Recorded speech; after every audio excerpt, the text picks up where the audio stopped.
I should have. No.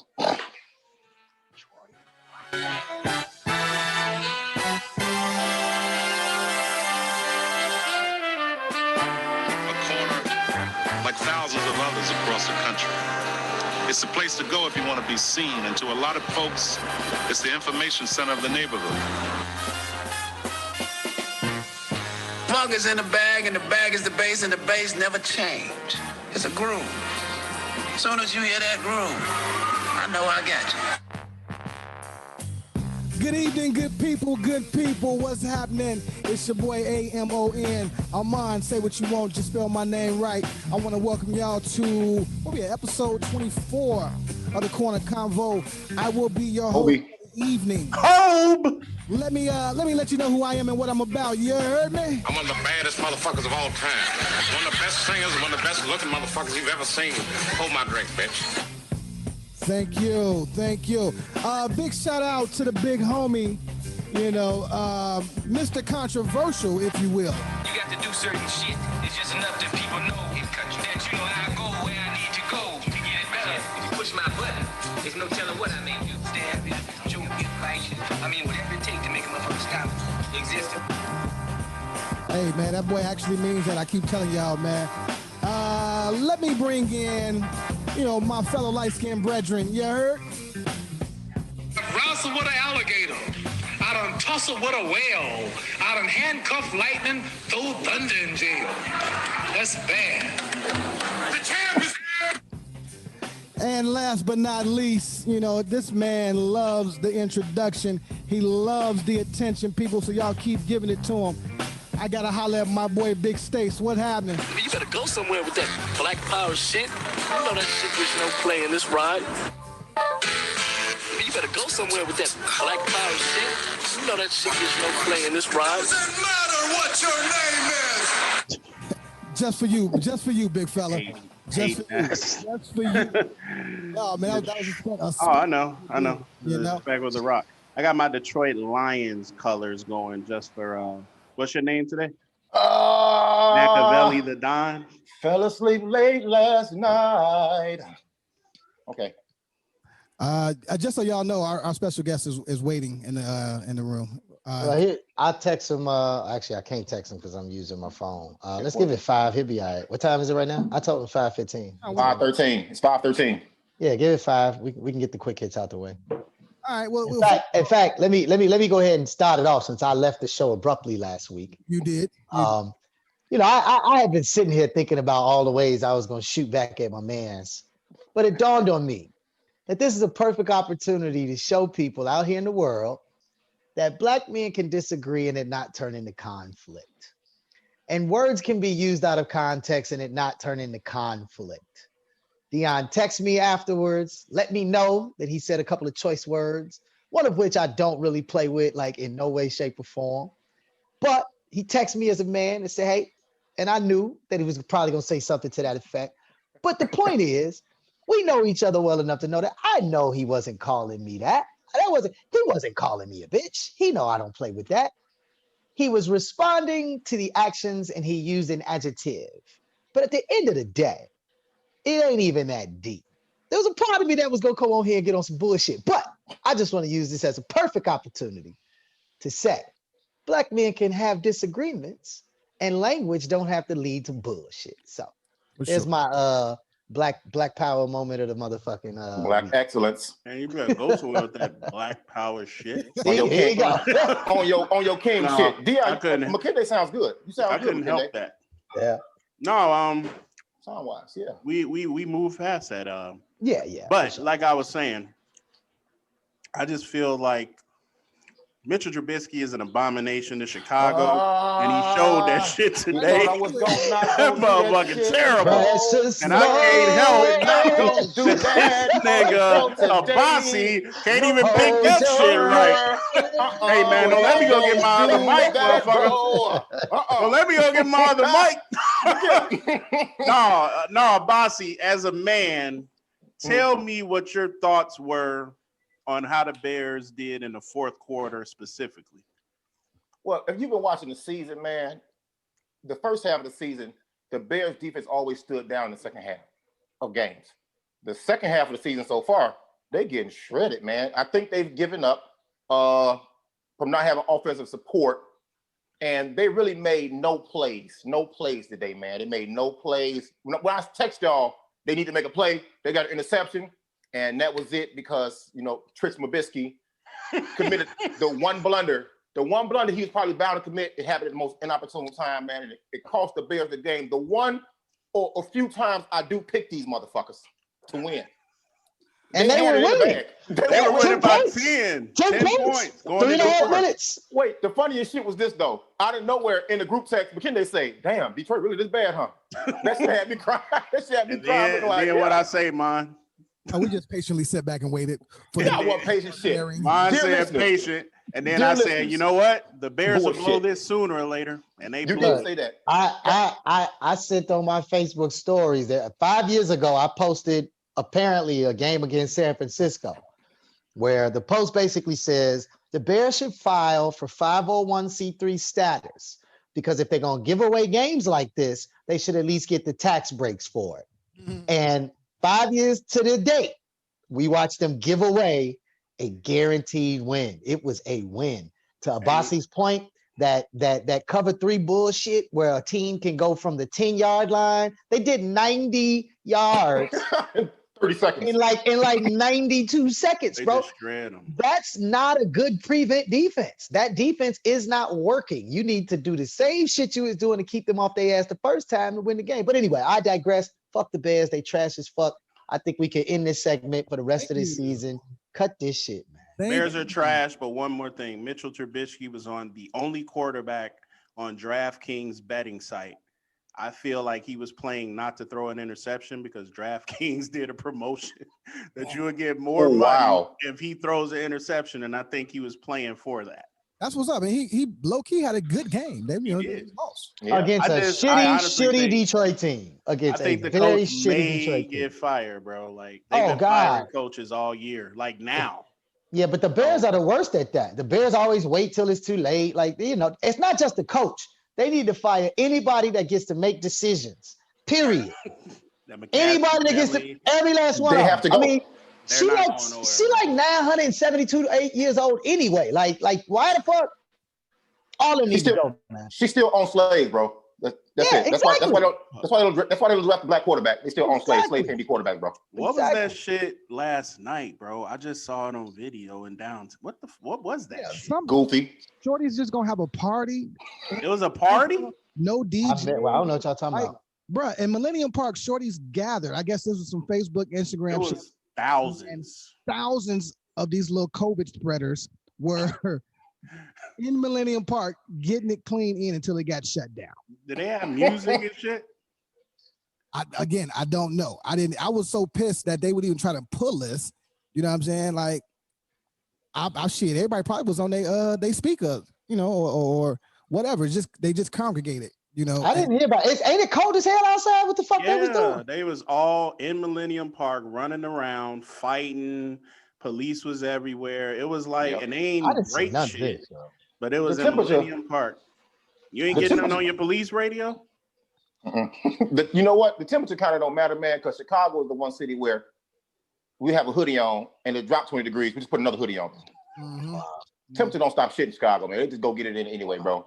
I mean, that's kind of fucked up too, because just maybe 2-3 days ago, the governor was mad because they had a wedding in Oak Brook, and it was like 2,000-3,000 people together at the same hotel. time. Yeah, Cats ain't respecting COVID worth nothing. Oh, I forgot to mention, in Black Excellence, we didn't get to it because it was a great episode 23. Y'all make sure y'all go check that out. But the young lady from Blackish officially became the youngest executive producer on a show. The little girl, the sister. Cool. Yeah. Black Excellence at 15, 16 years old. She's the youngest ever in Hollywood. Like, it's some Guinness Book of World Record shit. So shout out to you, Black. Super like Black Excellence for that shit. Blackish a good show. Huh? Yes. No, Blackish is like the new Cosby Different World type shit. Like, I fucks with it. I like where they go with it. Yeah. Her name's Marseille Martin. Yes. Oh, yeah. Good for her. Good for her. I thought that Can I say one shout out real quick? Y'all don't mind? Please do. Hey, quick story. Once upon a time in 3rd grade, it was somebody's birthday. Young lady's birthday in my class. She had on his birthday shirt, candles that made noises, sang songs. You know, we in 3rd grade. We were attracted to colors and noises. So her mom had sent cupcakes and cookies to school. She passed them out. She walks past. I touch her shirt to make a noise. I didn't know. Her mama told her, don't let nobody touch your shirt. When I tell you, she put them cookies on my desk, wailed back, slapped fire on my motherfucking ass. She slapped fire on my motherfucking ass. And that day we became friends. So I knew I wouldn't try her no fucking more. All right? I tell that story in love and memory of our Corner Convo member who lost her battle to cancer the past couple of days.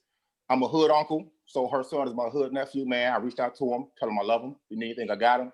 But we just want to give the Manning family some love. I let them know via inbox, hey, I got their back, and we are one, so we got their back, man. She was family before her cousin married my cousin, Big O. So we really became family through that. On top of that, man, but shout out, love, strength, support, prayers, condolences to the Manning family and what they're going through now. Absolutely. Unfortunate. And they say #fuckcancer, man. We got to figure this thing out. All day. I approve this message. Love you, Shanelle, girl. All right. Yeah, salute. Rest easy. Rest easy. Well, I think we should go ahead. Oh, my bad. Go ahead. Actually, V Brown is my man. We played it right together. You know what I mean? So it's like I've known her through him for 20 plus years. You know what I'm saying? And just the most genuine and just her soul was just, it was different, right? It was different, man. And you know, man, that one was different for me just because, you know, like I said, I did have a rapport and knew her as well. So connections, man, connections. You know, the funny thing is when I play sick and don't go to work, and all my ways I create to not go to work because everybody hates going to work. You know who I be kicking it with half the time? Her. Her. We'll be outside the goddamn porch. You know what I'm saying? But hey, man, look here. Memories are forever. So you're never going to be gone. Love, love, love. All right. Yeah, B Brown, stand strong, man. I'm here for you. I reached out to you. He reached back, man. You know, so again, prayers and condolences go up, you know, and this is never easy. So well, I think my man Dave just texted me saying he's ready to rock. Before we bring him in, we're just pointing out, last week we had on Hustle Simmons, Chicago influencer, entrepreneur, had a conversation about all the things, right? And he actually mentioned this brother that we bringing in when he talked about how he learned how to host. He mentioned Amon, Q, and then this brother here, Dave Jeff. I don't think I got to do a lot of intro. So I guess without further ado, man, let's bring on big brother Dave. Let's go. Let's get this energy going. There you go. Salute. Sir. You know?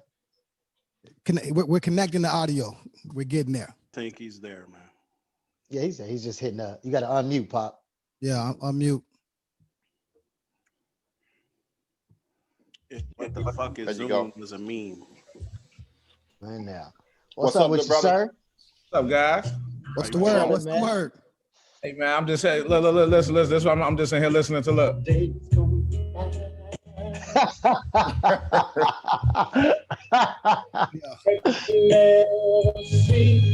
Why is Sunday, baby?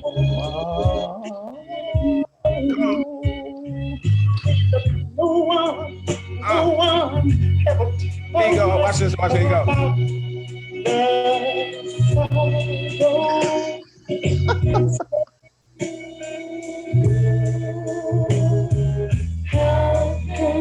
Come on, man. Hey, man, if you don't turn that shit off.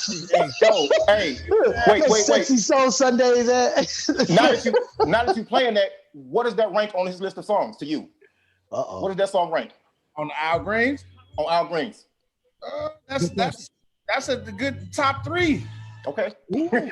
Okay. I'm with you on that. I'm with you. Yeah, that's a classic. All right. Okay, shout out to Corey Green. Corey, since my kid ain't not feeling this right now. I just know you can turn that into a 30-minute ordeal. This song don't end. No, that's definitely a 7-minute soliloquy. Yeah, Ahmad did say shout out to the Green Sisters, man. We actually had the great privilege of performing with Cora and oh God, I forgot the other sister name. Baby girl sister, young, she the youngest one. I'm sorry. But no, Al Green's daughters, they performed with us a couple of times. Oh Yeah. man, I'm sorry I missed that one. Yeah, they real dope and can sing their ass off. It's a problem when they're in the building, for real. Oh. So Dave, man, we got a couple of different ways we want to go on this, just to give you a little background. What we kind of looking at with this month, every month we try and do a different segment. We did 1 month about women. We did another month kind of about health. Yeah. You know what I mean? And so this month we've been talking a little bit more about entrepreneurship specific to Chicago people, right? So as I mentioned, we had Hustle Simmons on last week. He mentioned in one of the questions, he was like, man, I owe 3 people, everything I know about hosting. He was like, Amon, Q Billa, and Dave Jeff. So it triggered. I was like, oh man, you know what? I should reach out to Dave and hit him up. So we definitely want to talk a little entrepreneurship, but we also want to do a little background. So I'm gonna let you do your own background. You can break down for us kind of like what part of town you was from, what high school, what all that meant. But before I even get there, okay, if you know Dave Jeff, you know that he uses 2 particular words. He uses fam and he uses pop. So like when you holler, when you say, what's up, Dave? What's up, bro? He go, Pop, let me holler at you, Pop. Let me tell you, Pop. Pop. So I just gotta know. I've always wanted to know the answer to this. Where did that come from? Where did you get from bro to cuz? Because everybody in Chicago, Joe, you know what I'm saying? Like we got a bunch of words we use. How did you land on Pop? I mean, it was it's basically a term of endearment, like Pop, Poppy, in that way. I got it from Tony Sports. Tony used to shout out to Tony. Tony used to call me that because that's where I'm from. My background in retail or whatever is like Tony Sports. Tony Sports was retail college for all of us that's still in the game. Thankfully, like Autumn was there from Sir Madam. Diego, now creative director at Leaders. My man Shan, like it's a veil, what I'm saying, from success and everything.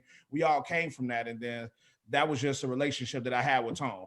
And he, yo, Pop, hey, Pop, you know what I'm saying? But I know where he came from. I know a little Spanish here and there, and he hit me with the boom, boom, boom. And so it just kind of stuck, you know what I'm saying? Yeah. And so when I say that, it's definitely in that term of endearment type thing, whatever. Not just trying to be, I'm different, and I'm not saying Joe, I'm not saying this. Like, no, it's just like, what up, Pop? How you? Yeah, word.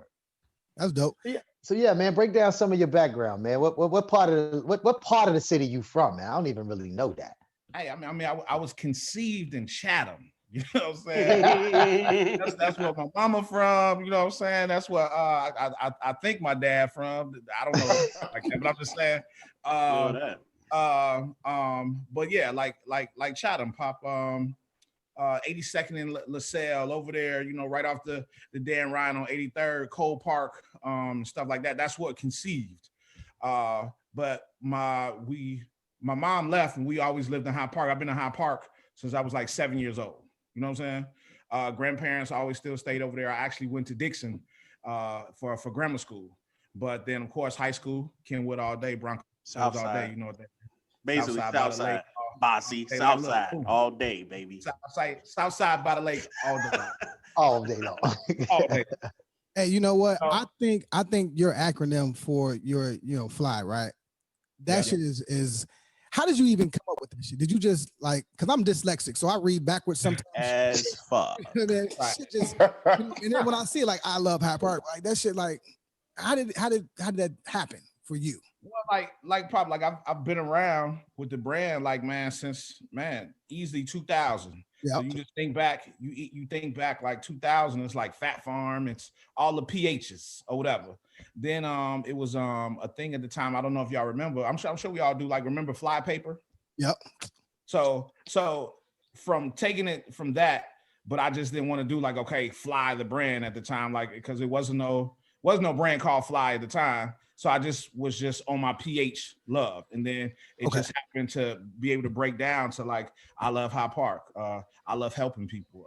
I love hemp plants. Illinois holding paper. You know what I mean? However you want to break it down. Whatever Fly was to you, right?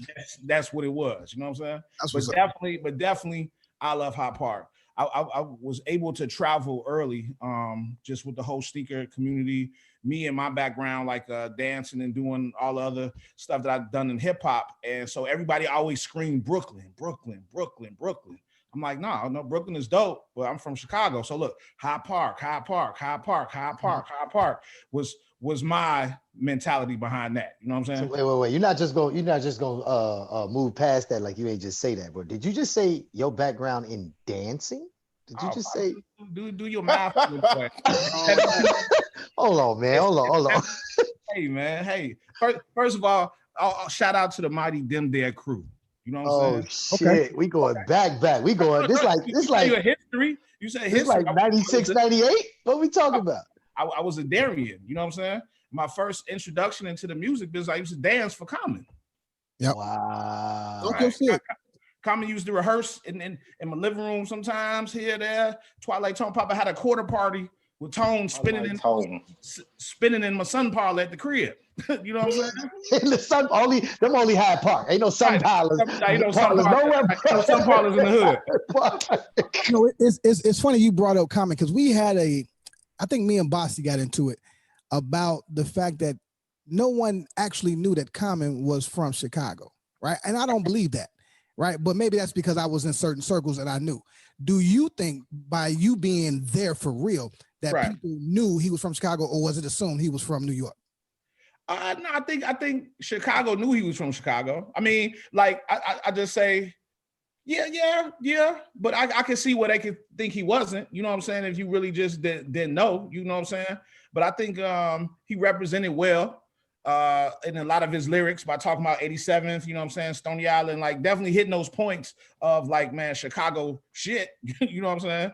But I can see where people like, yeah, like he probably, because it was different. That was definitely his edge and his intro to the game.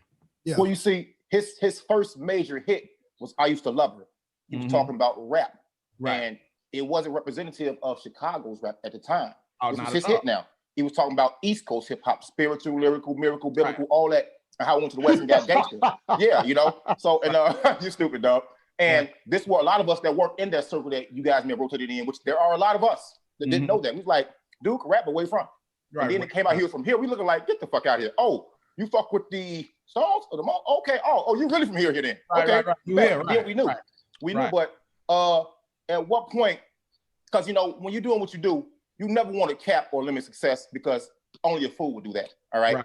Right. So, what's your end game, and where do you see yourself beyond the stars doing what you do? Probably my end game is definitely sitting back and running one of these major companies. You know what I'm saying? Like, and when I say major companies, I mean like either one of these big footwear companies that I've dealt with over the years, or definitely like taking my agency type thing to one of those big levels of how to maneuver and mold culture, because that's just basically what we all do, though. You know what I'm saying? And now it's just at a point to where like these companies are realizing, and I'm trying to think of the right words to say, like recognizing the talents of how you grab certain people and how it really helps your ROI. It does the work for you. You know what I'm saying? You know somebody like you have a heavy influence on the marketing field. They don't know, they know, and they know what you already got, because these companies, they do check out. Yeah. I'm gonna call you talent for now, no disrespect. They check out talent they want to recruit, you know what I'm saying? They know that bring you in will do their job for them. Yeah. And I just be honest with y'all, Pop, though, like not a corporate dude at all. Like, I'm to this day in dealing with the people that I deal with, I'm still, it's challenges in navigating through corporate shit, because corporate shit will have you like, you know what I'm saying? Right. Corporate shit will be like, I'll be like, what? I'm like, hold on, like you deal with people, Pop, to where sales don't talk to marketing don't talk to design don't talk to this person or whatever, and you would think they would because they all in the same building. Like, hey, let's just meet up in the lunchroom and talk about Kinde project or something like that. Right. It doesn't happen like that. You know what I'm saying? Yeah. So you know, and we should probably fill in, because he talked about the where you want to end up, but that requires kind of that feedback of like, So yeah, so you know, you come out of high school apparently as a dance team of the year member. I didn't know nothing about that, but apparently you was House-O-Matic and all them cats, you know.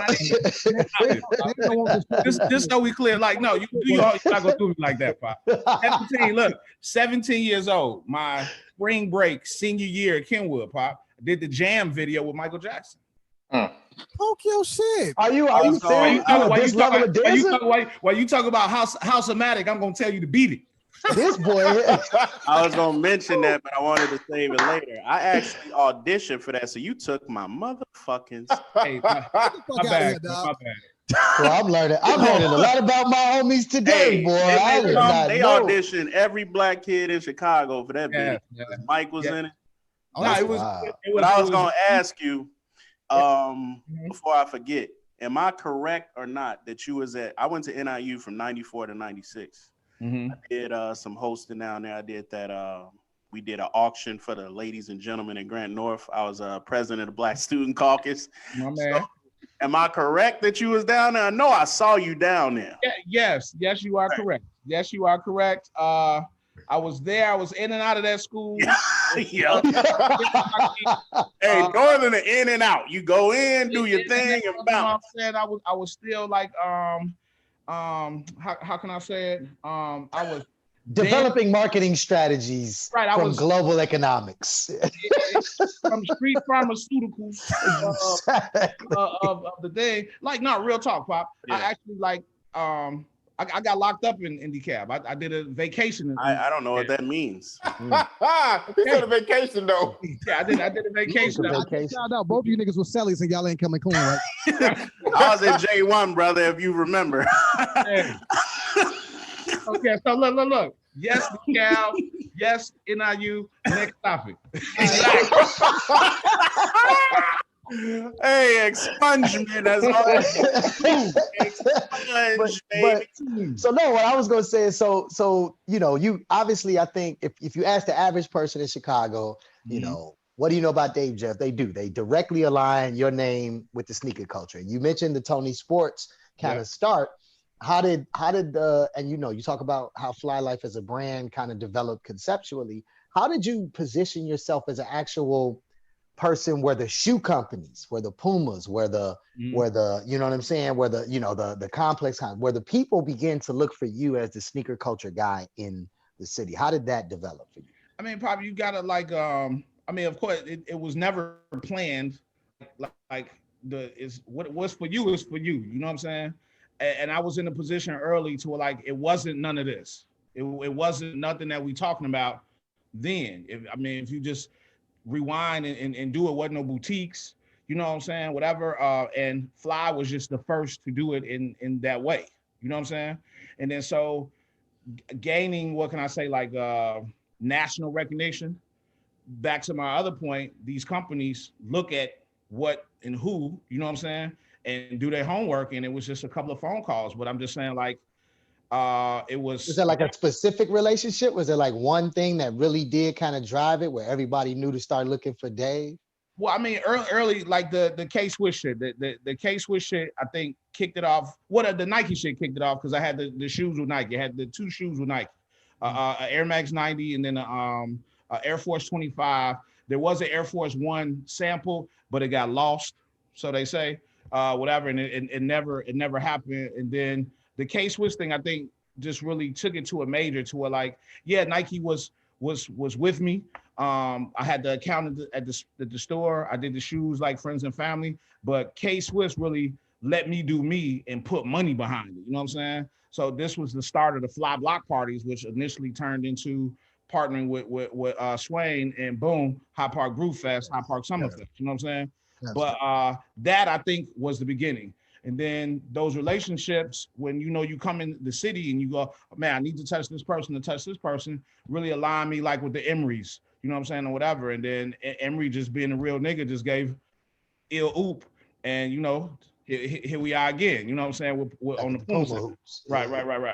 Let me ask you this: for those that don't know that, or that may have your same story, man, a dancer, rapper, DJ, promoter, whatever the case may be.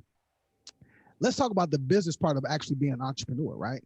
Come on. How do you get there? Like you can have an idea conceptually, but how do you get to where it's tangible? How do you get to the bank's loan? How do you get to lease a spot? Like those things that people don't know or haven't researched? I mean, Pop, to be honest with you, hey, I'm figuring it out still. Yeah. You found what I'm saying? Because in entrepreneurialism, you're gonna have your ups, your downs, the whatever.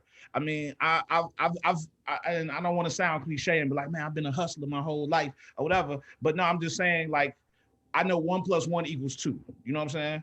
And so it's a million ones you can get, but as long as you get the 2. At the end of the day, you got to have the vision, and then you got to have the I got to get said vision and go. That's really all I can say. You know what I'm saying?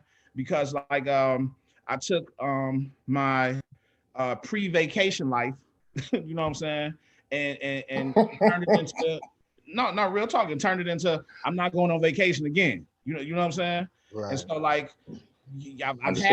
I've had nothing, and then I don't want to say I've had it all, but I've had an abundance of things too, or whatever. And it's this the things of just trying to maintain what you're trying to do in the vision. So to answer just even more clearly about the entrepreneurial thing, is just like Pop, like I had to research, you know, like man, like when I first got the spot in Harper's Court, a gentleman that lived on the corner from me on Everett. We would used to run into each other when he was walking his dog and I'm parking, whatever. He used to always like the sneaker. He always asked me about what I was wearing, right? Come to find out, he had the spot in Harper's Court. It was his wife's like little hobby. She had like a little shoe store, resale shoe store there, and it had a upstairs to it, you know, in the space. And then he's like, yo, man, you got this, you got that. Because when I literally had stacks of shoes in my living room, Pop. Yeah. Rolling racks of t-shirts at the beginning in the living room. My wife was like, nigga, you know what I'm saying? So it was a good thing in meeting dude, because then that put me in the space, and then the brand itself just kind of took over his space, because once again, like I said, it was just a hobby for his wife. And then, I mean, you just, when you get in those positions, Pop, you got to learn, you know what I'm saying? So that's like if your car broke down and you had the opportunity to sit around a mechanic, you probably should learn pay attention on how to change some brakes, some whole nine or whatever. And so I mean, I just kind of paid attention to, man, like the light bill, like ComEd, and who to talk to about the lease and all that. And then so when the opportunity came to where he didn't want it no more, I'm like, man, well, I got XYZ stacked up. Let me talk to the lady or them. Boom, got the lease, and that just kept building. You know what I'm saying? Dave, Hustle last week said, as an entrepreneur, you have to fill a void, right? Mm-hmm. Earlier, you had mentioned the Michael Jackson Jam video, and I remember reading that you said that point made you say, I don't know if I'm gonna roll with 9 to 5s. What made you say that? Because I saw the difference. I saw it was 100 people on set doing something to make this one thing happen. You know what I'm saying? And it wasn't no diss to people with 9 to 5s at all. You know what I'm saying? I've had, 9 to 5, no diss to that, but I'm just saying. I mean, somebody with that 9 to 5, the one answering your email. You know what I'm saying?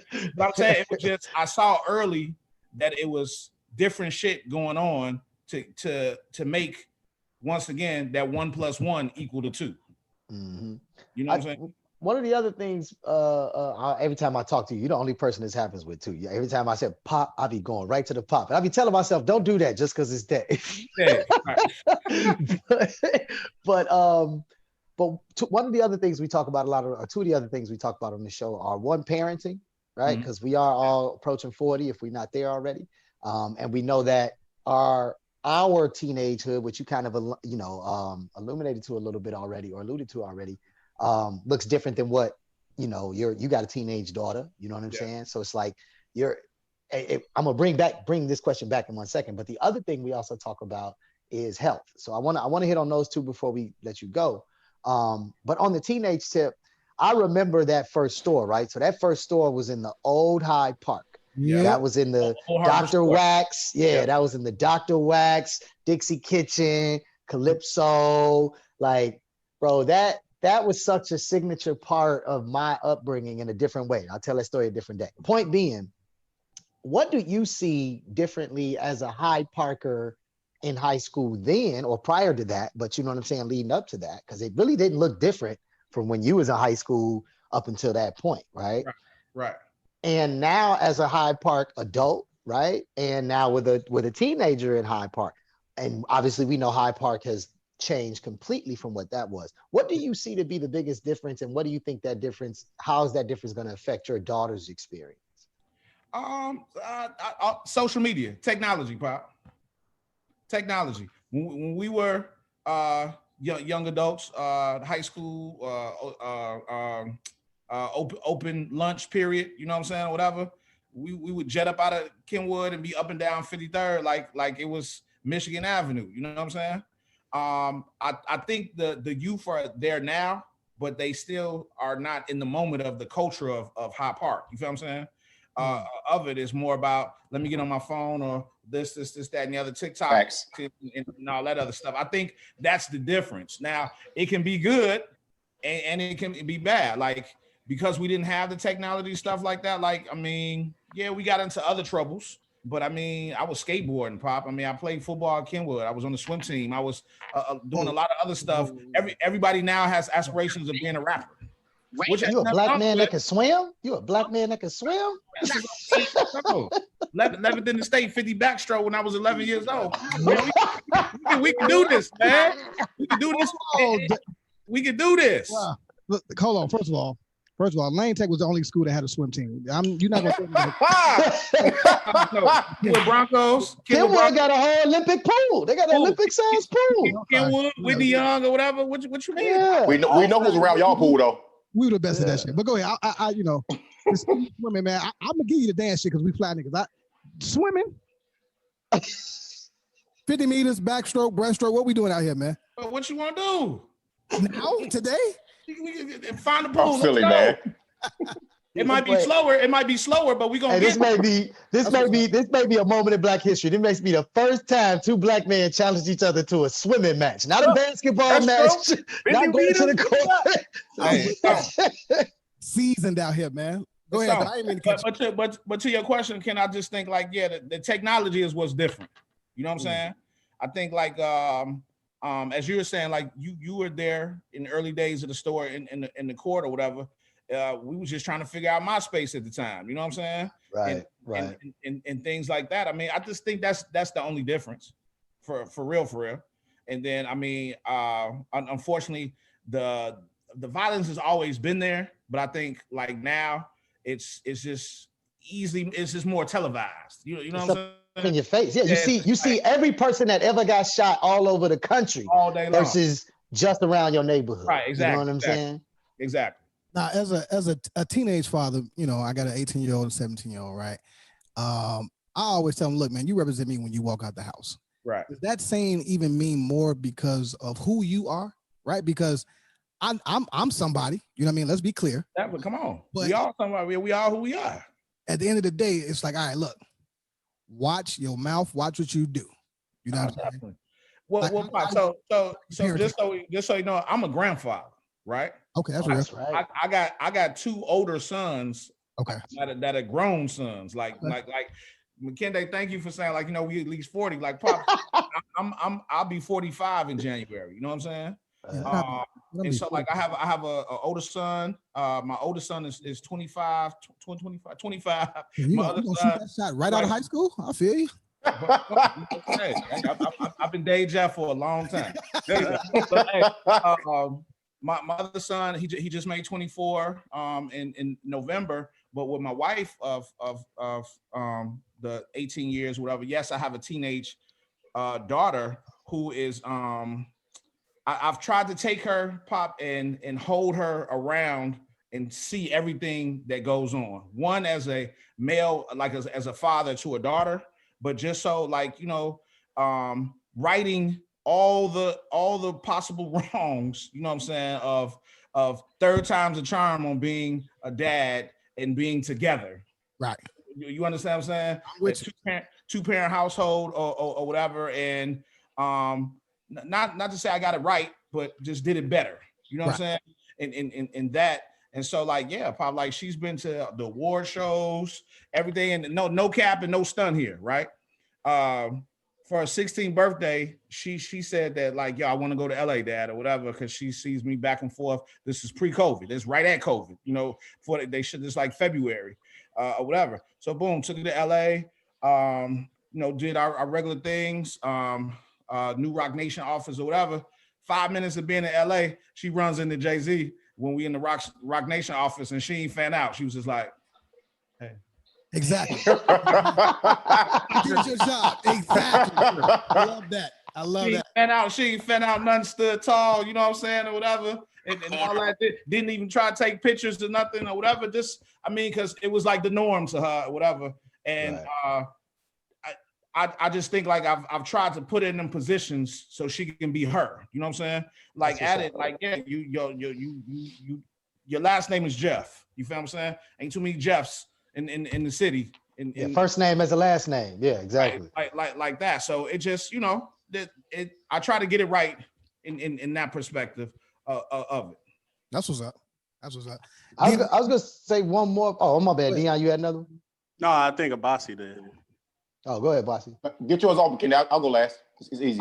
Actually, this was more into Bossy's lane. So Abasi, of all four of us, Abasi is the dude that literally is in the gym like 13 hours of every day. He supposedly has a job. He has a job. None of us have ever seen this man at work. And the type of work he supposedly does, we feel like we might have seen him before or that we might have heard something. But anyway, that's aside. That's he Tommy. Abasi ain't got no job, fam. Like that's what we've landed on. Like especially with the 465 text messages he manages to get off throughout every day. Every day in the group thread is 400 messages from Abasi. Ain't no person got no job who can do 400 text messages a day. But anyway, I digress. Okay. He's clearly the most fit of all of us. And one of the things I really wanted to point in your direction since I've known you anyway is, you know, there's the picture of the interview I sent to them to kind of do background. You know, you lost a lot of weight, man. And in our conversations recently, you were telling me at one point, man, I was leaving LA Fitness and you was walking in or something. And you was like, I was like, man, I ain't see you in there. He was like, yeah, no, Paul, I went straight to the sauna. And I was like, oh, okay, that's what's up. And you was like, man, I do 30 minutes of that just to get it up off me. And then all of a sudden, right when the COVID hits, I see Instagram, Facebook photos of you up and down Lakeshore Drive with your bike, man. So like in a real way, I've watched you physically transform. You know what I'm saying? Yeah. Like you were a heavy cat with a diet that probably wasn't the most, you know, that wasn't the best for you. You know what I mean? And you took the real steps. So I think that's important as men, number one, that we say that to each other, right? That like salute to you on your journey, on your health journey, your physical health journey, right? Because again, you got opportunity to eat all the good shit. You could just do what you want to do, right? But you making certain choices. So I kind of wanted to talk about that a little bit too. And I think that's in Abasi's lane as well. It's like, so what is your health journey right now? And what was your inspiration for that? I mean, Pop, to be honest, I went in for a checkup one time or whatever. And the doctor was like, yeah, I mean, man, you kind of your sugar, your A1C3 is whatever, is pre-diabetic, this, that, and the other. If you don't change, then we're gonna put you on XYZ medicine. I'm like, man, okay, no problem. Like I was one of them kids. You only had to tell me one time. You know what I'm saying?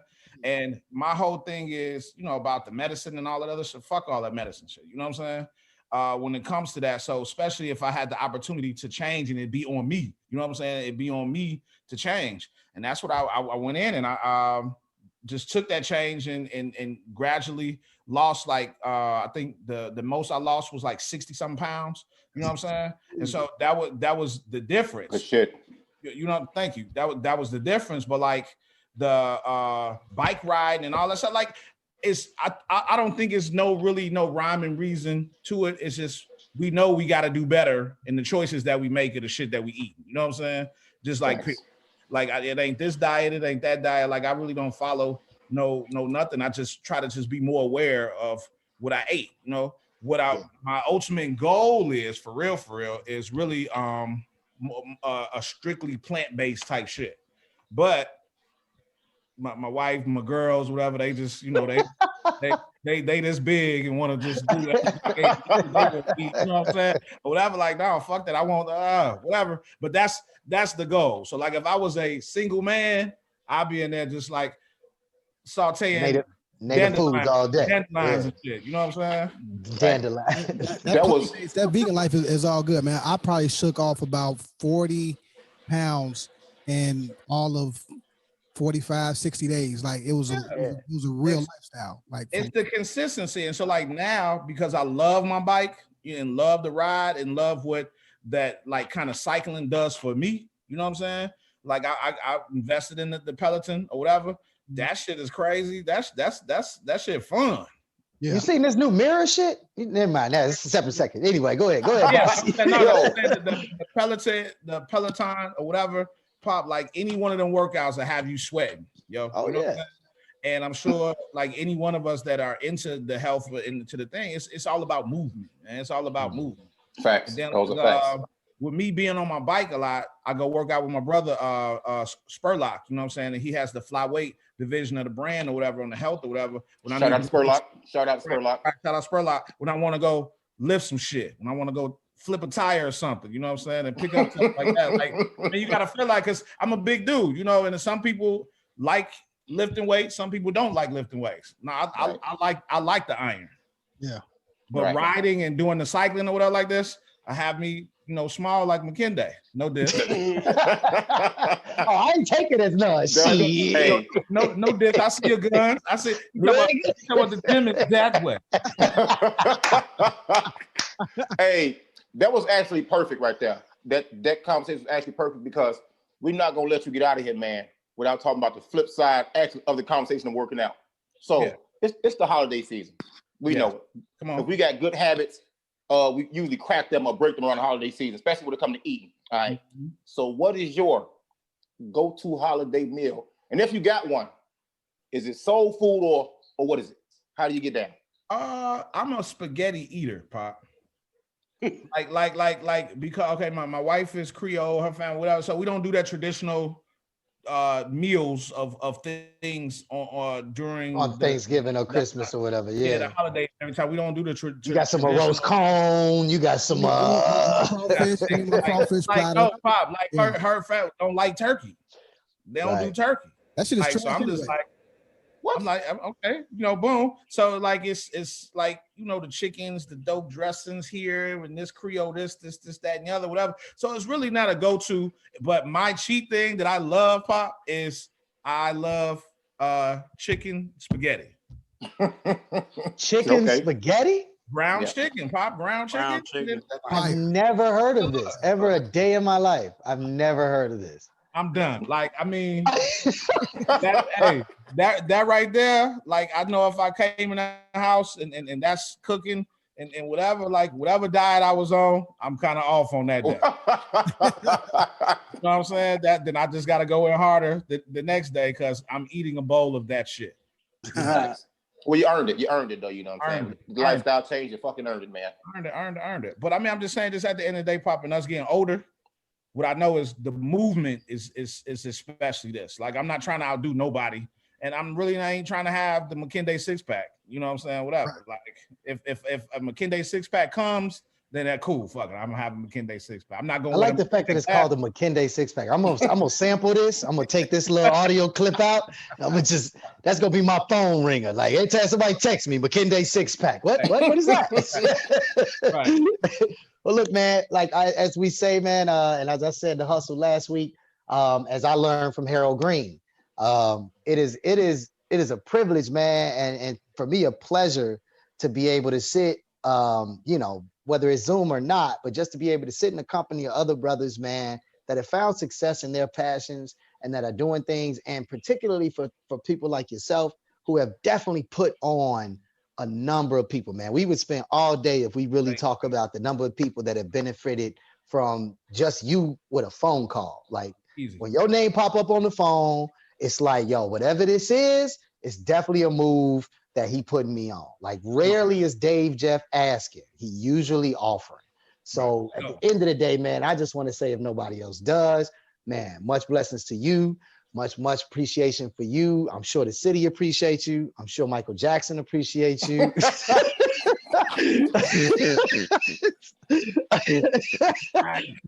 yeah, no, man. Much love, brother. Can't thank you enough, man. Hey, thank you for the roses, but I gotta say, Mike didn't even kick it with us on that video, man. So Stacey, you ain't with Mike. He ain't kick it with us, man. He ain't kick it with us.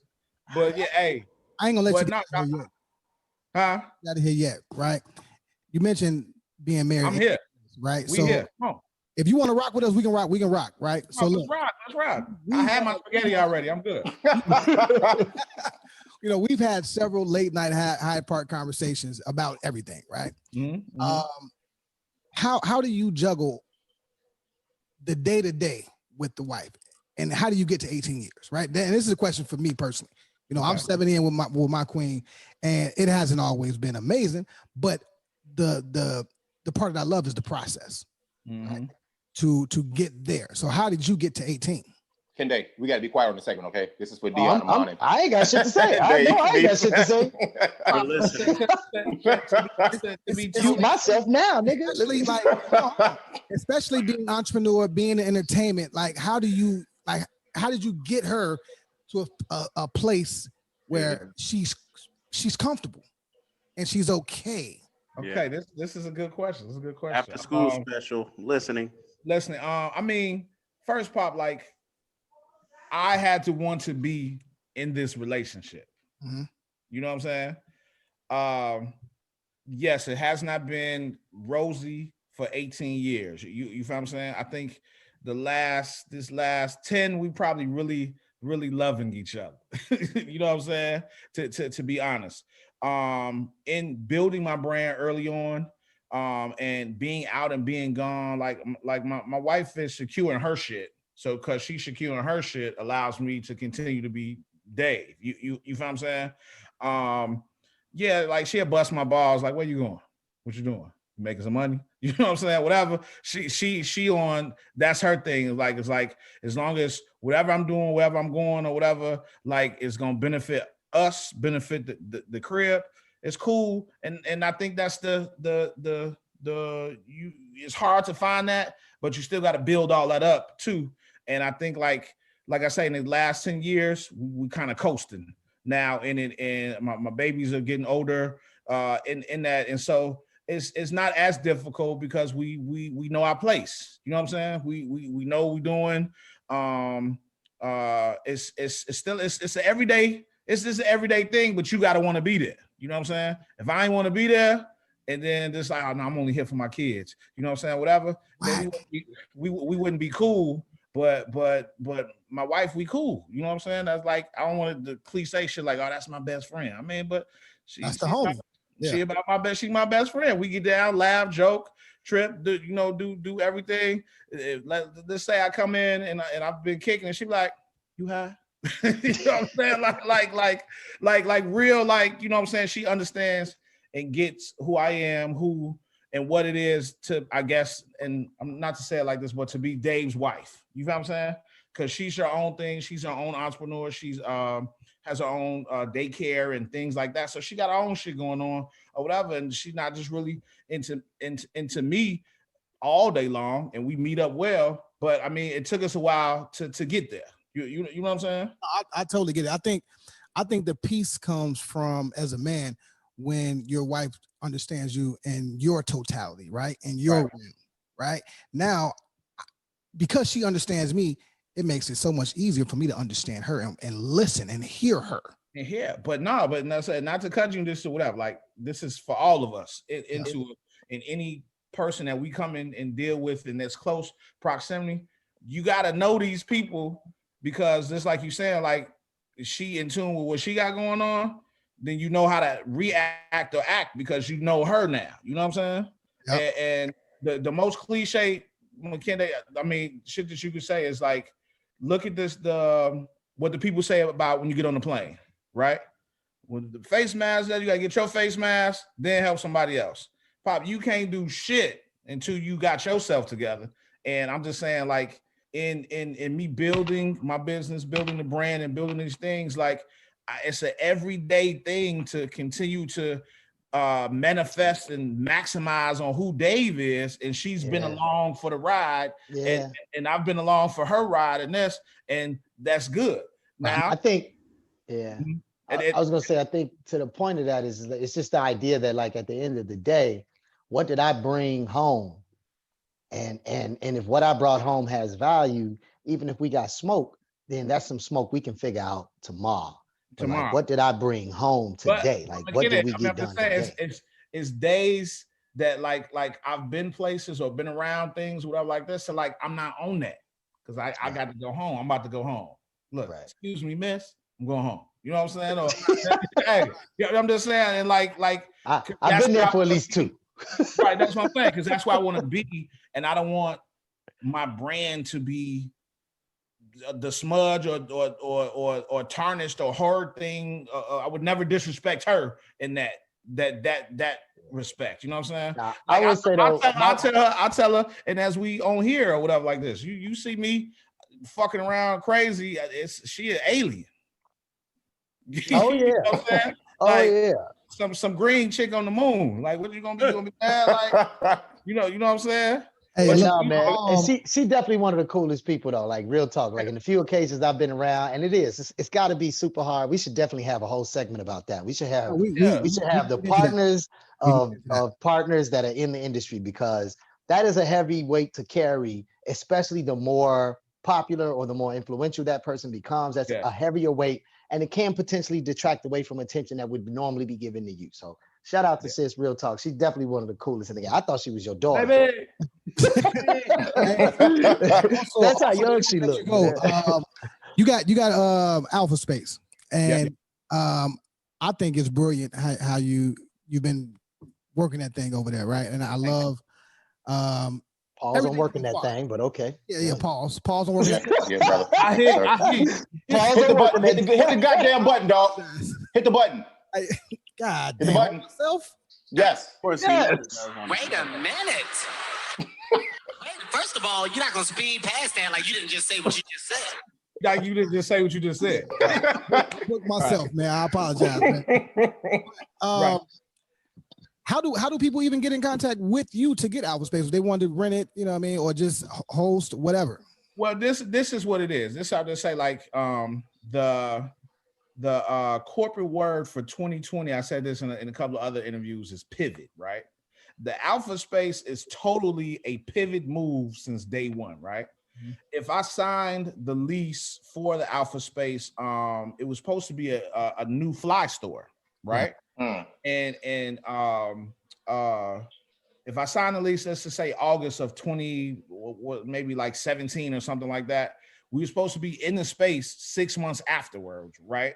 But whatever happened with the people that own the property was trying to do something residential at the other end and some other stuff, whatever. So anyway, long story short, I didn't get in there until like almost a year and a half later of actual thing. You know what I'm saying? So the vision and the people that I was dealing with at the time wasn't the same no more, but we still had the lease and was still on the real estate people were still, you know, on the limb because we signed in, money paid, this, that, and the other. And I just took it and ran with it. You feel what I'm saying?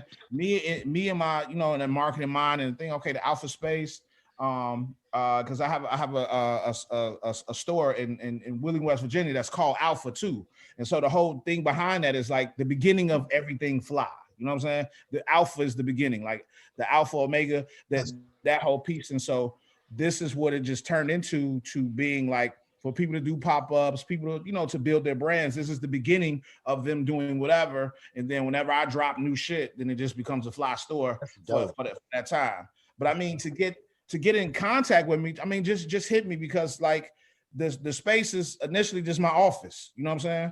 Like I really don't like motherfuckers in there, to be for real. I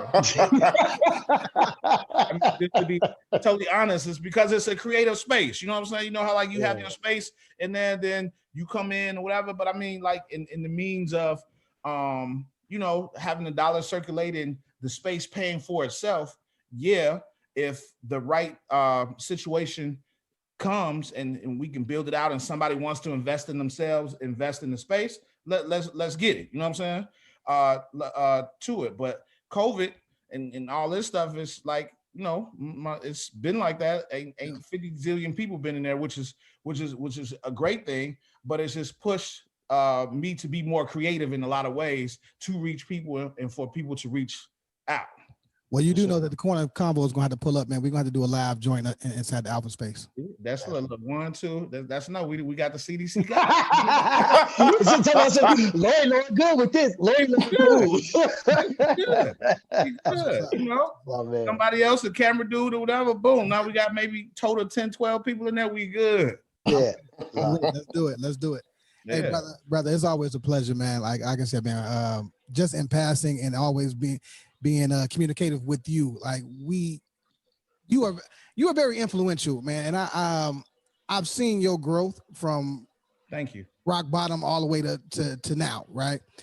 And Dion said the other day, like, man, man, motherfucker don't even get Hollywood. Like, nah, man, like when you have real conversations and real relationships with people for whatever reason, I'm glad you're not that dude, right? And you've never given off that energy. You know what I'm saying? So we got a long way to go, Pop. Like wait, when I'm 100 billionaire, then you might get a different Dave at 100 billion. You know what I'm saying? And I'm being facetious in it all. But I'm saying it's like it's constant moving, Pop. It's constant trying to manifest and go there, whatever like that. So the Hollywood is like miss me with all that. You know what I'm saying? That's Pop, my favorite part. My favorite part, bro, is about this idea that like, yo, the team is here. And all we all finna do now is go up. And all we got to do is keep up with each other.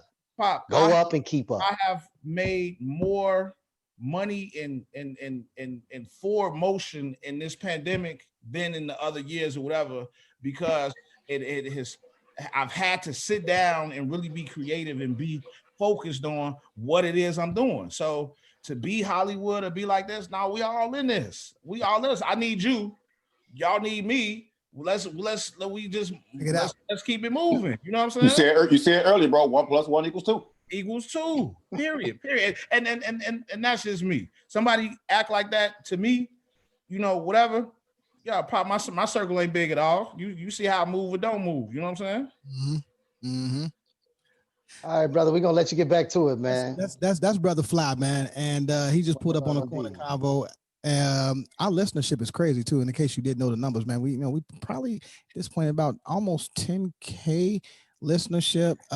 We're doing 5 to 10K every episode on YouTube. You know what I mean? So it's not a game, man. You know what I mean? Like, you know how I do, man. You know how we do. I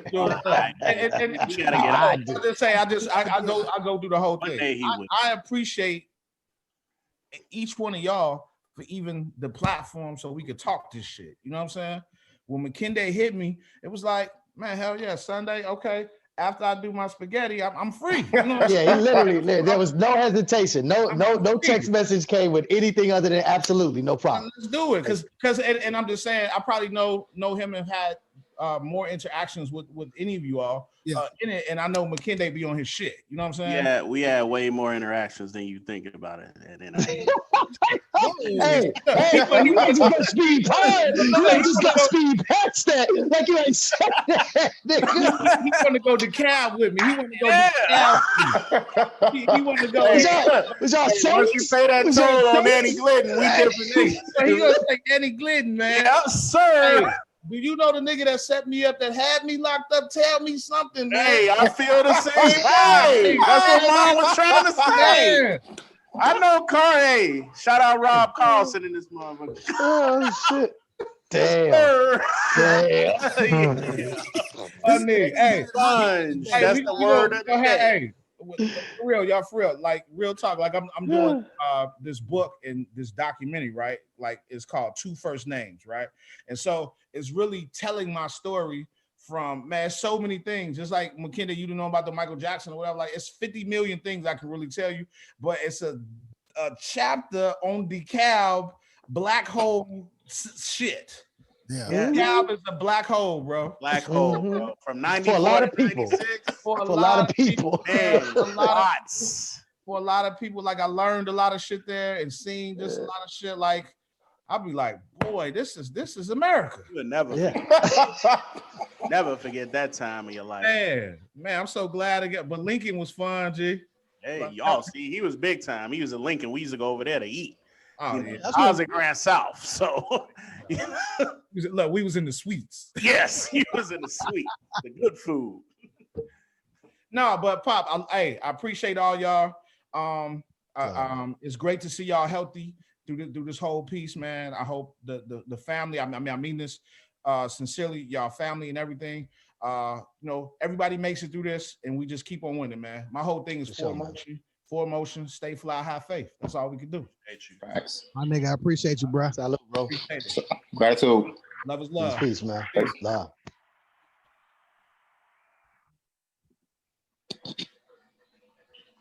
Yep. Yeah. The host has to let him out. There we go. Yeah. Man, that was great. That was pretty good. All right, so we obviously have a topic. Abasi brought it up at a great time, so let's have him. I'm slurring like a mime. Let's have him. yes. You shan't. Hey, did Seattle lose, bro? I don't know, but they lost. But yep. Shout out to as a Bears fan. As a Bears fan, I gotta give proper respect to the Green Bay Packers quarterback. Okay, that's different. All right. Aaron Rodgers just hit 400. He's the youngest quarterback to hit 400 touchdowns in the history of the NFL. And I got a lot of respect for Aaron Rodgers. I've never had no disrespect for him. He's one of the greatest points. Don't fuck with Aaron Rodgers. He don't fuck with him. Fuck him. Aaron Rodgers is one of the greatest to ever do this shit. And yeah, just know your girl's safe around him too. So most respect to him. And that. You know what I'm saying? Yeah, he's not a creep. Bossy, go ahead, man. What's your go-to? I'm about to go open another bottle of wine. How long we finna do this? We got this covered, man. You know what? I'm happy to say this, man. I'm glad that our generation and the generations, beneath us, like Dave said, man, we kind of moving away from the traditional holiday meals, man, because we look at our elders, man. A lot of them got the sugar, high cholesterol, bro. All of them eating the delicious soul food. It's delicious, you know what I'm saying? Which I hate the term soul food in the first place because to me, nothing soulful about the shit, the scraps y'all had to cook and make good from slavery, bro. I'm cool on that. You know what I'm saying? I disagree with you on that, but I'll let you go. Bigger meaning on that. But I'll let you go. I'm cool, bro. We can, they can call it something else other than soul food. They can do that, you know what I'm saying? But we don't really have a traditional go-to, man. Like I can actually read you what my mom said the menu was. I should have had that shit ready, but it's gonna be something like we do turkey, we'll do chicken, we'll do fish. We do baked fish a lot. She'll do her spaghetti. She got a dish that she brought from her childhood to the modern days. It's actually pretty tasty. It's my first year trying it. My mind, I can't eat something if I can't wrap my mind around how it tastes. Mentally, I can't eat it. I didn't have a shrimp taco until last year. No bullshit. A fish taco till last year. No bullshit. So that dish is sauerkraut and sausage. They cook like some old shit, man. It's just actually tasty as hell. I can't even knock it, man. And that's really it. That's really it, man. Well, so for Thanksgiving, to your point, so my sister's she's a pescatarian, right? Okay. And so are my two nieces. So what's funny is every time they come visit me, they usually stay with me for 2 or 3 days. The only place that we can really go eat is Ja Grill around here. Because it ain't really, we can go to Native Foods, but they don't really like that. And they like me, they like the people. So they go to Ja Grill. Like they got more friends at Ja Grill than I got. But for Thanksgiving, I'm in Nashville and my sister cooked up some vegan mac and cheese. We did some kale greens that tasted, it was so tender. You know how people give kale? I don't like kale because it's tough and it's hard to cook in a way that'll make it not like rough. Man, it was tender. It tasted like collard greens, mustard greens, any other greens that you really rock with. And then she did a big grilled salmon, man. And when I tell you, bro, we ate for 2 days off of that, like good. And it's the first, to your point, Abasi, this was the first Thanksgiving probably of my entire life where there wasn't a turkey present. And that's because we normally go to my auntie house, but because of COVID, they older, they don't want to be bringing people all in, right? So, Yeah, man, I think you're right, man. I think that this is a great opportunity for us to redefine the traditions that were passed to us. Not to say there's nothing wrong with the tradition, but to say that we should have the opportunity to create a tradition that is healthy and a tradition that is positive for ourselves as well as our kids, because they definitely gonna follow what we do.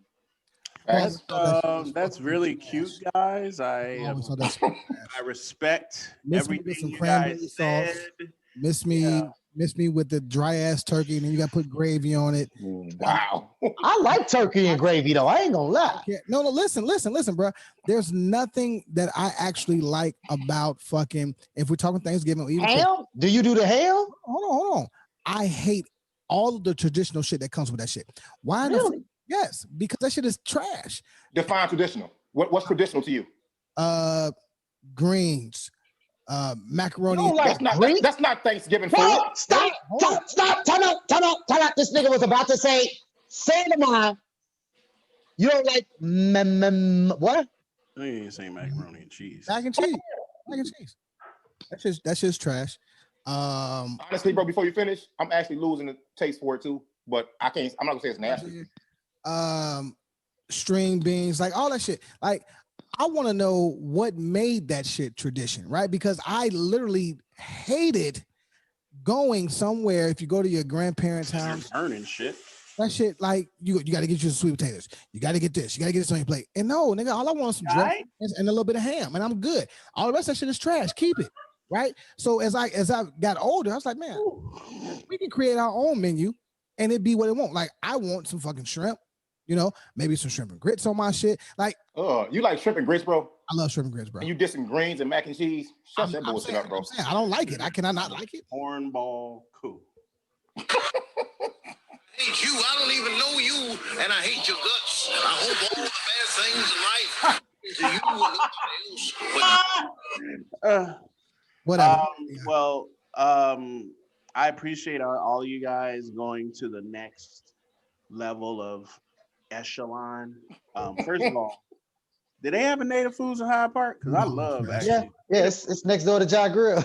Yeah, when I was working in Six Corners, I used to go to Native Foods. I did it for like 30 days. I love that place. It just was not bad. My crib. It's not bad. Yeah, but if you rich, you can live off of that shit. But to go off of mine, fuck all of that. Greens, mac and cheese, dressing, not stuffing, dressing. That's white people cornbread dressing with cranberry on it. It's almost like having like toast and jelly. You know what I'm saying? Yep. Turkey, I would put some gravy on that. I had a Popeyes turkey this year. It actually was pretty tasty. No, the ham. A Popeyes turkey? Yeah, they sell turkey. They're not bad. Cook it. They're not bad, for real. They're not bad. You can cook it though. No, it's like it's pre-seasoned. Oh! They sell you the pre-cook. Yeah, Okay. Go, let me get that turkey in under the light. Definitely ham. How you cannot like ham? I like ham. And then get the next day with some bread, just a ham sandwich. I don't know. And then you get your peach cobbler, your 7-Up cake. Yeah, all of that sounds great to me, man. Yeah, I mean that's what everybody sees as soul food. I have, as you guys know, a Hispanic wife, so I have to add in their usual ways. A little cumin powder, a little chili powder. So this year, I bought a lechon, which is pretty much a pig leg. Yeah. So I brined that for 2 days, and my mother-in-law was like, "Oh my gosh!" Did you say brine? Brine, yes. Good job. How do you say "oh my gosh" in Spanish? OMG.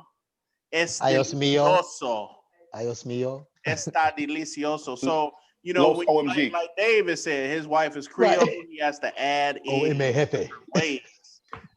So I had arroz con gandules, with some. Para mierda. Hey man, that's racist. I told you that shit. So on the 12th, y'all, except for Kinde, y'all gonna have a nice. Yeah, I'm salty, man. I'm actually salty. Hold on. Under a pandemic. Salty, man.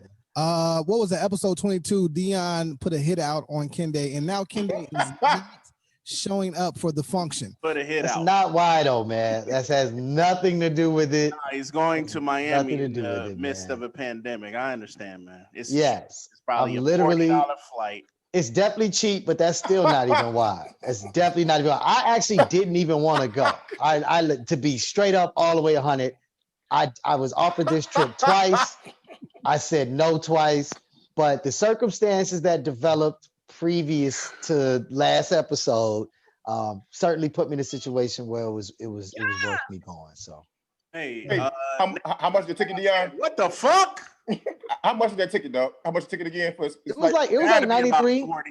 No, it was 93 round trip. 93 round trip. 40. Yeah, it was 40 each way. But the Airbnb on the ocean was like 260, bro, which I wasn't ready for. I didn't realize like a night, nigga. Like a night. Like that shit is ridiculous. Yeah, but, they getting their money, but yeah, man. I mean, soul food is never gonna go away. I'm glad that I was able to introduce it to my wife and my daughter, since obviously Dylan don't like soul food. I don't know why.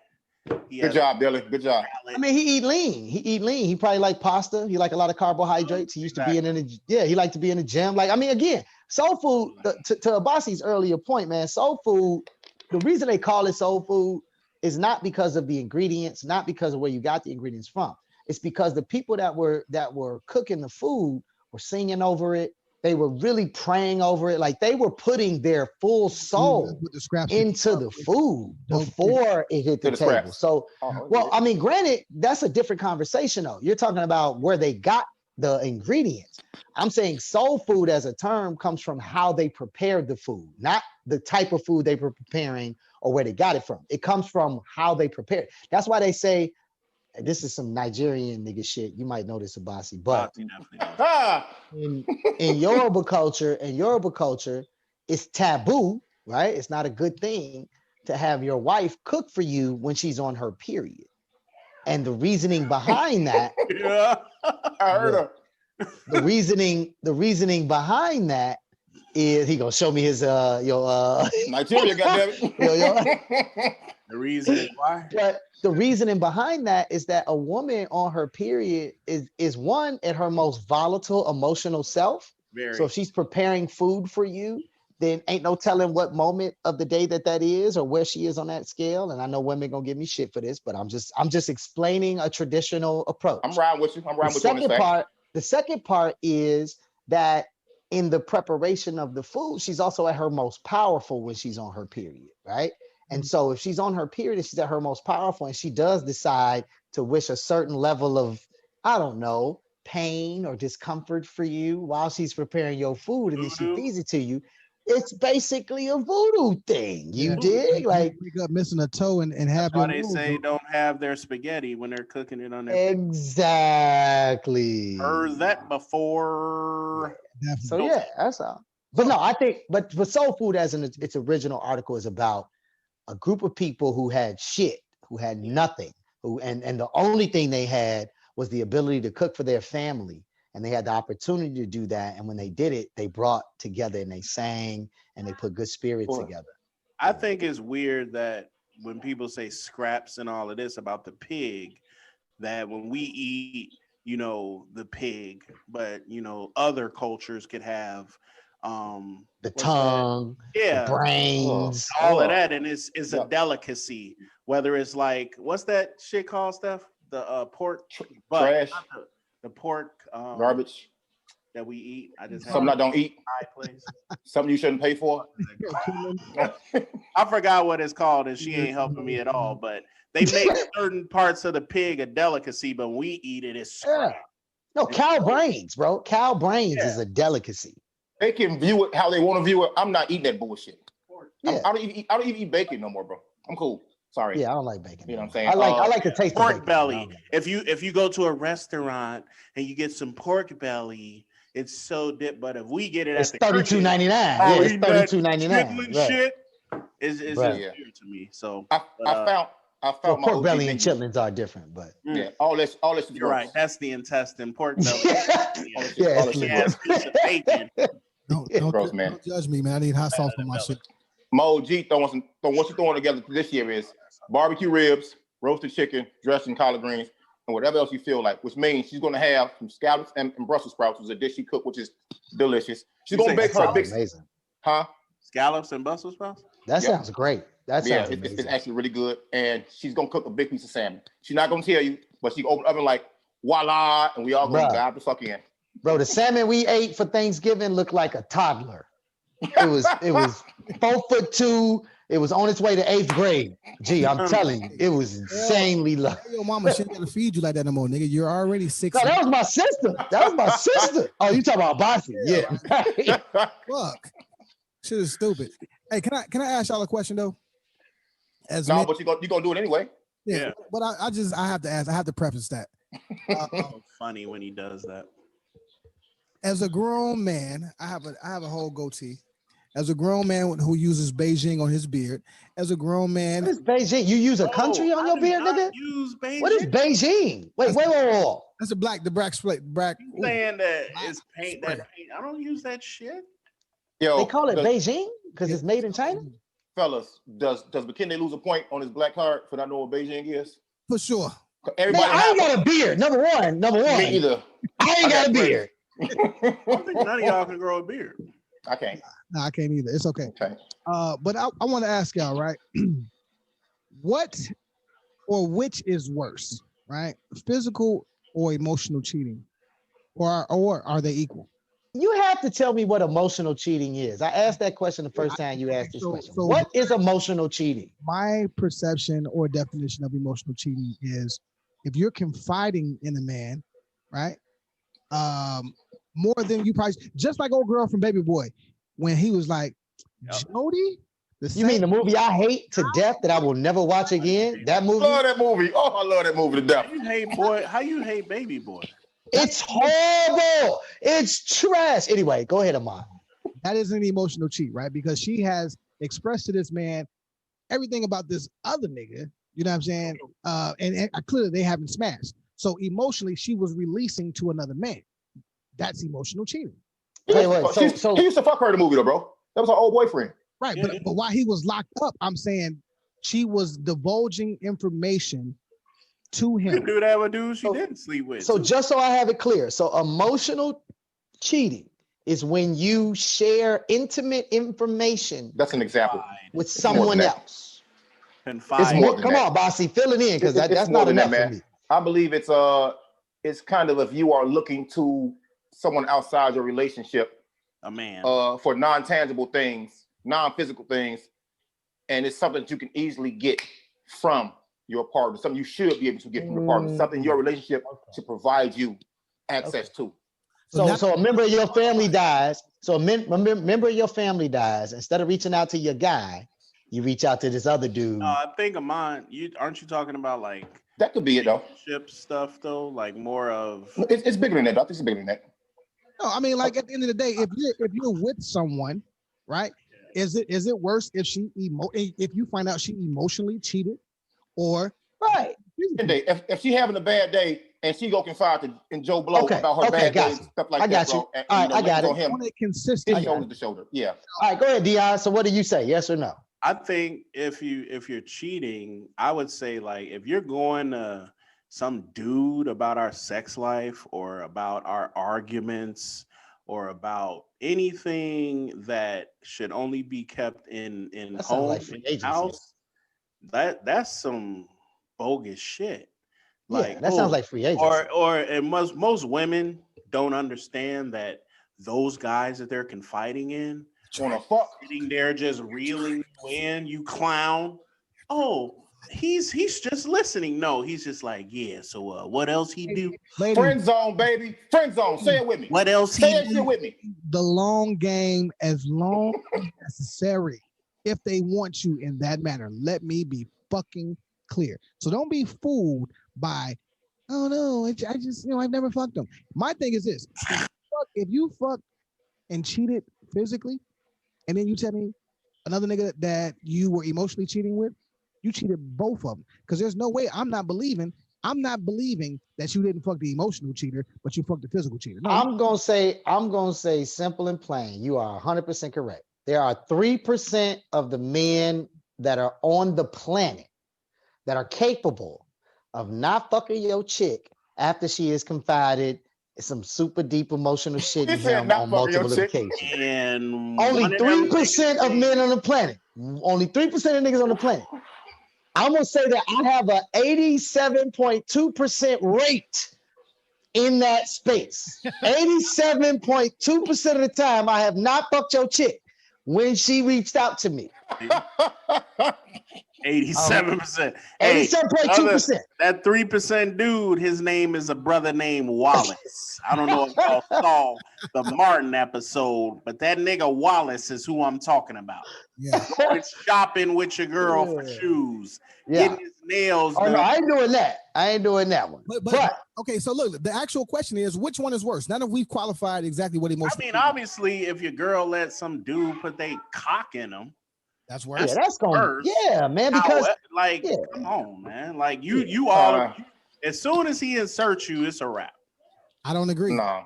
How not? You cool with your girl coming home wide open?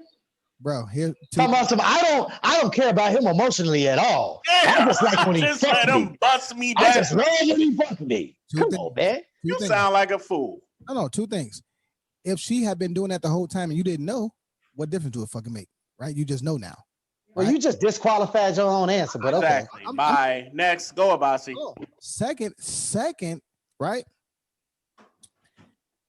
What you queen in the back? She trying to suck up all the game. She eating popcorn. What you say? So I'm saying I would, if it was a one-shot deal, all right, cool, man. Like you got hit, you felt the way. I think this is me personally.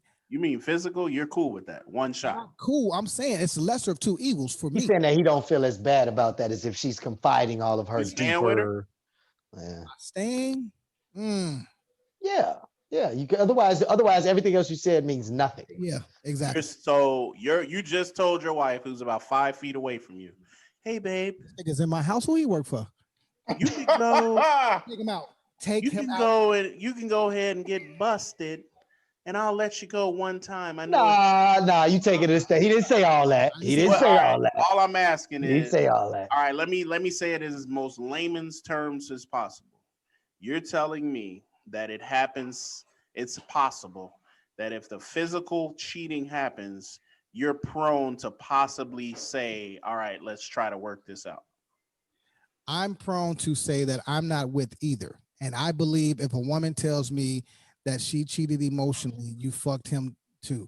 If you tell me that you, goddamn it, only did it once or twice, you really did it fucking 3, 4, 5, 10 times. You fucked both of them. You know what I'm saying? So now you twice the whore.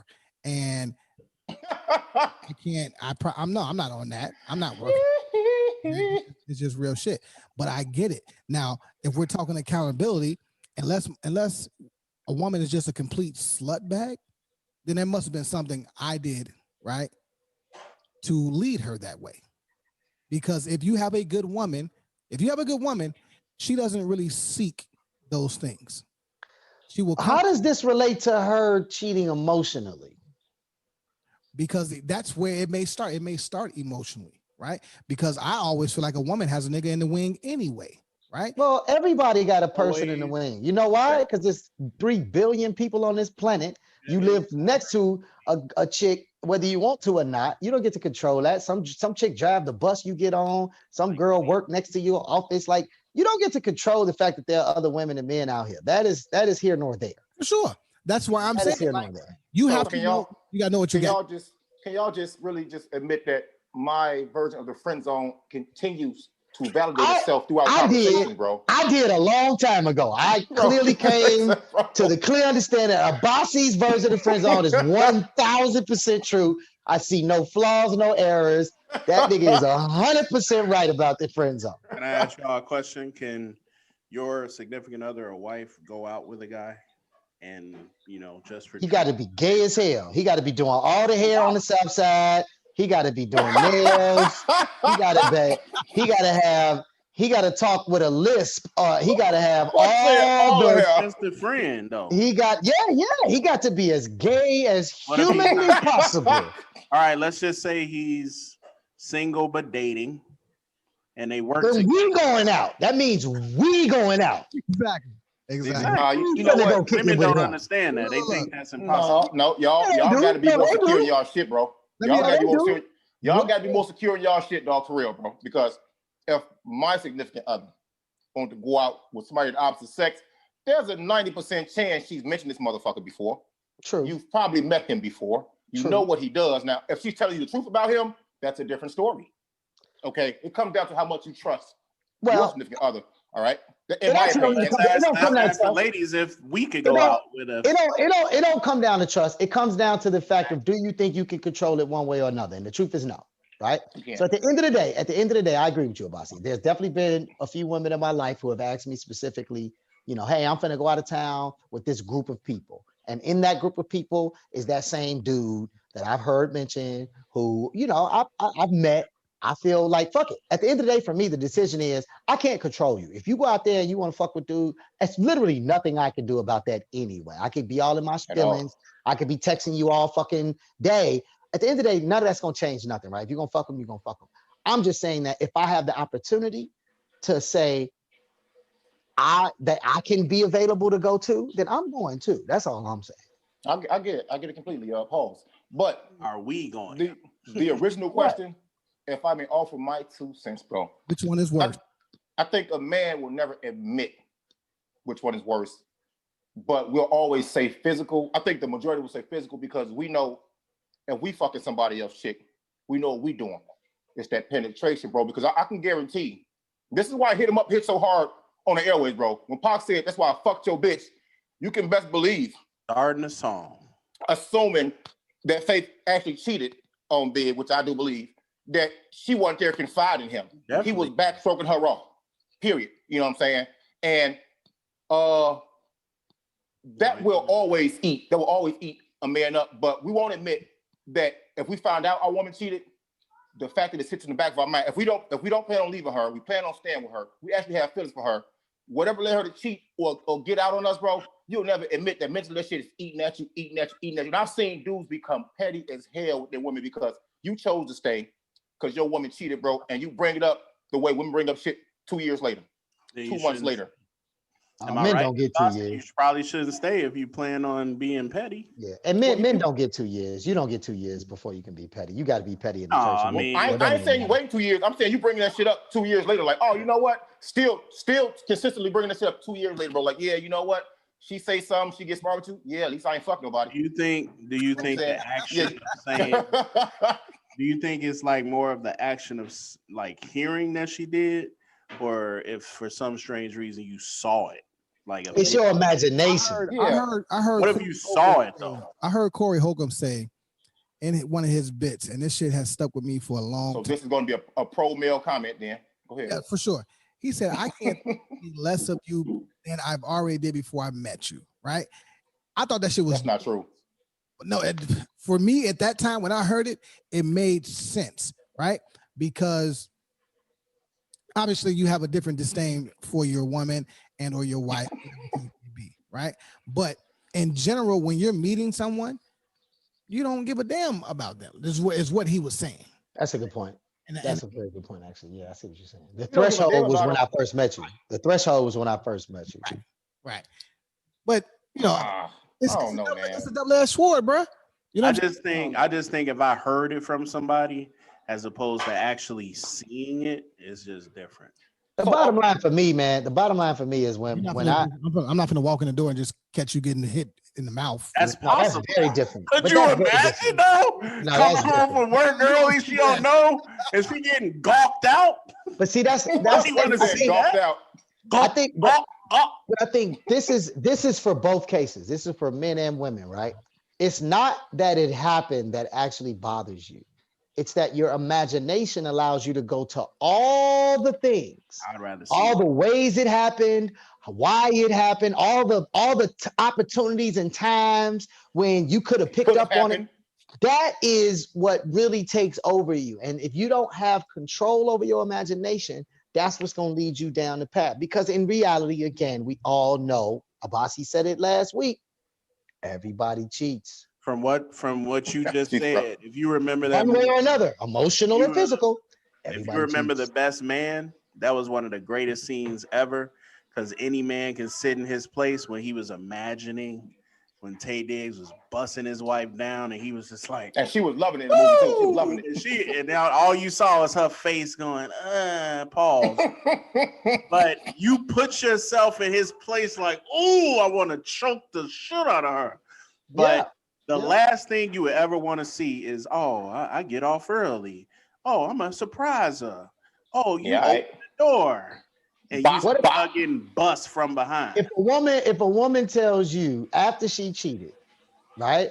If a woman tells you it happened, I'm sorry, it was a one-time thing, woo out the wham, I didn't like it. He wasn't even good. Does that change anything about your reaction? Still a skank. No, it don't change. It don't change anything. But whore. It don't change anything because you could have just not did it. So really, you had Ahmad trying to thump you out with some trash pipe, and then you got the balls to come back and tell me it was trash. Man, lie to me. Tell me he rocked your shit and you ain't never had nothing before. Let me tell you something, dog. Real life story. A good associate of mine. She's a friend. She's a friend. I ain't want to give her identity away, but I'm not. So she had a whole run. She had a whole run with 3 dudes. Her husband was fucking around on her, so she said, "Yeah, I'm gonna get him back." She fucked 2 dudes. She fucked 1 celebrity.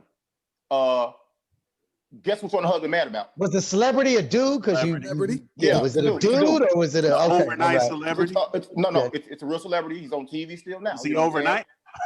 You stupid dog. I get it. Or is it a celebrity overnight? So no, 3 dudes. 3 dudes. You know what I'm saying? How long was the span? Dog, it don't even matter. It was like within the summer. We'll give that within the summer, bro. And no, that's not the point. He is only upset about 1 dude, and can you guess which one it is? Celebrity. And why is that? Because everybody else knows who he is. Yeah. The mind. It's a mental battleground upstairs, bro. For most men, it is. And we deny a lot of elements because of our ego and our pride that go on up here, bro. And you know what you don't do? And you know what you don't do? When you first meet a chick and you meet her at the bar or wherever y'all meet and y'all first start vibing and the first time you smash, you know what you don't do? Think about all the other niggas she fucked before you met use a her. rubber? Well, that there you go. I don't know. It is nigga. I think I do not approve of this statement. My point is, what you don't do is think of all of the dudes that she clearly fucked before you. That's never on your mind when you meet a new chick. You never talk or think about all the other, unless you start to find out these niggas around. That's when you start thinking about the shit. We had that conversation about 5 episodes ago where can you sit with your significant other and talk about their previous partners? I don't know if it's a fetish. I don't know if it's just something to hear, but I want to know. You're a sick fucking bro. Happened. Yeah, you sick as hell. Look, I'm gonna go ahead and book you for trying to fucking bag Dave Jeff this evening. Hey, fuck you, bro. You don't want to know shit. You don't want to hear nothing. I met her with the wrapping still on, and I'm just unwrapping her when she first gets with me. Yo, I have to catch. Bruh. Is that how you feel? I gotta catch the person I'm with cheating to say, hey, you know what? For me to ask anything about this man, anything, bro. If I don't catch her, I don't want to know shit. I just know you did. Facts, man. Is it true? Not to cut y'all off. Is it true that used to it? A woman, fuck you. If a woman, so a woman told me that if her girl saw her girl's man with another chick, that the woman probably won't believe her. Is that true? Say that again. Right. Yeah, all right, a woman. There's a woman. She has a friend. Her friend said, "Hey, I saw your man with this chick." Da da da da. I heard that women don't like saying that because they turn into the bad person. No girl won't believe them. Is that true? Can I go first, real quick? I'm gonna say it's my only answer for right now. That is situation specific. I got a situation, and it happens to do with the guy happens to have red like me. Where if you see someone and you're their guy, I feel like you should tell them. I've met people, women and men, that have said, you know what? I don't want to be that person, so I just keep it to myself. I think that's fucked up. I think I'm with Abasi. I think it really does depend on the situation. Now, all right, I just gave y'all one. Could y'all answer that one? Well, I haven't had that situation. I can't speak to that one. I will say that like the situations where I experienced similar things, there was two things at play, and it really does depend on who you are and what you do. So when I manage a club, right, there are a number of situations where a woman is going to be out with other women and see me in conversation with a woman, whether at the door, whether at the bar, because we recognize each other. Maybe we hug, maybe it's her birthday. Maybe I buy them shots because it's her birthday, right?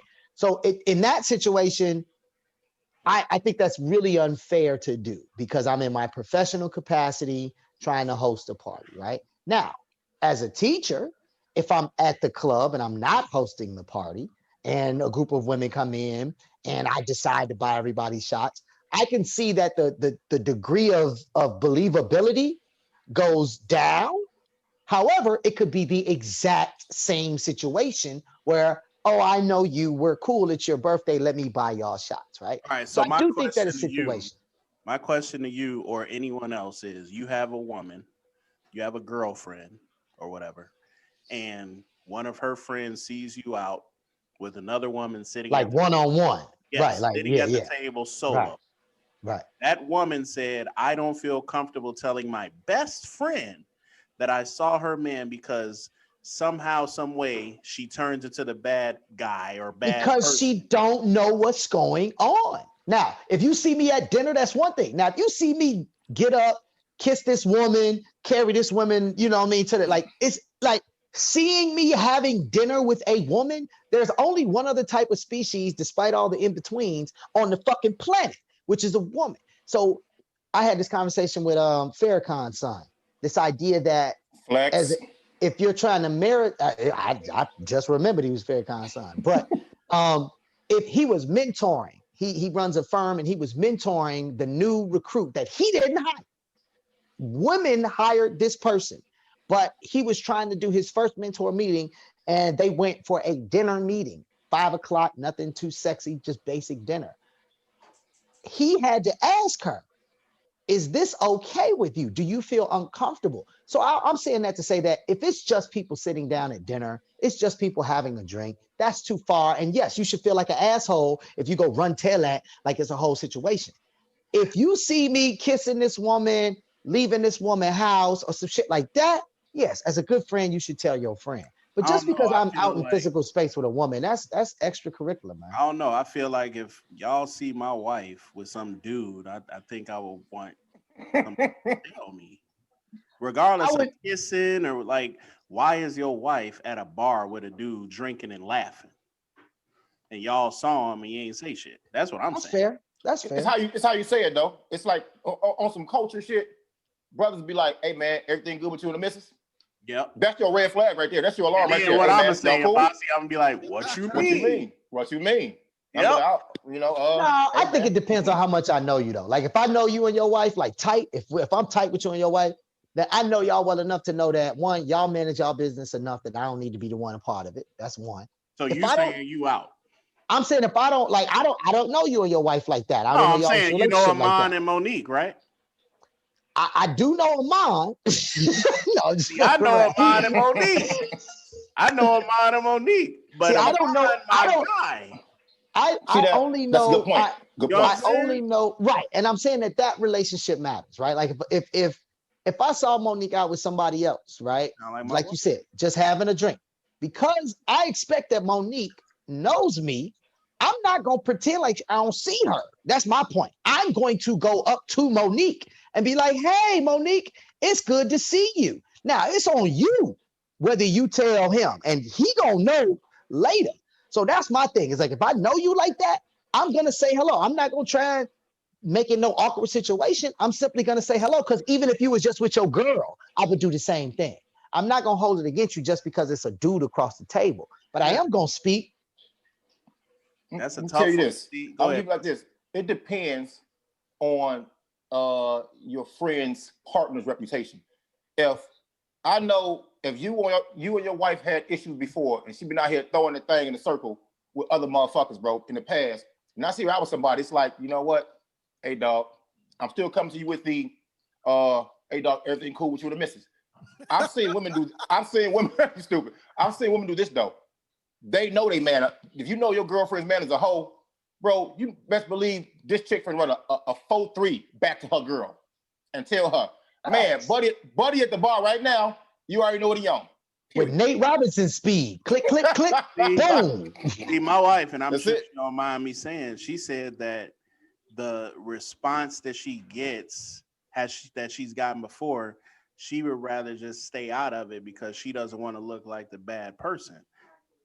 Because you don't know what's going on, man. And I think that's the biggest problem that we do have, as Dave Jeff kind of alluded to, is that everybody got a fucking Instagram, Facebook account, Twitter account now. So everybody feel like they fucking word means something. And the point is, again, if you don't know that person, like if I didn't have a relationship with Monique at all, if me and Monique never met, all I knew was that she was a mom's girl, right?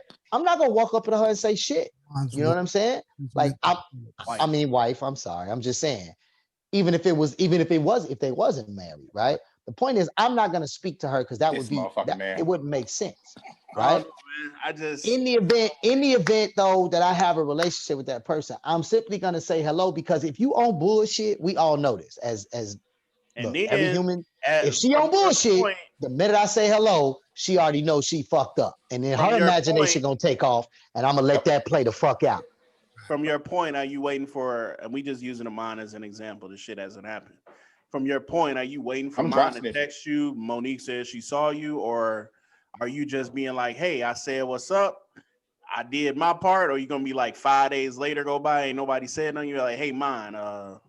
Again, me and Amon talk probably once every 2 days. You know what I'm saying? So in our conversation, I'm going to mention, man, I ran into Monique the other night. Like that's how you I don't think I'm doing anything extra. I don't feel like I have to do anything extra. It's not my responsibility to be a part of their relationship. So that's on your side. That's real. Mine on your side, and again, this is just a motherfucking example. He tells you that, and Monique ain't said shit. What's your thought process? Well, that's a different thing. You know that I'm trying to, bro. I got so much shit going on in my head right now. I just wanna, I gotta, you know. I had to tell y'all off mic, but hey man, the corner is the corner, brother. That was the worst. I don't know, bro. You know, at the end of the day, for me, it boils down to you know who you're in a relationship with. You know, that's what I said. You know who you're married, type thing. And you know, it's a lot of dudes out here trying to turn them into housewives, and they ain't that. You know what I'm saying?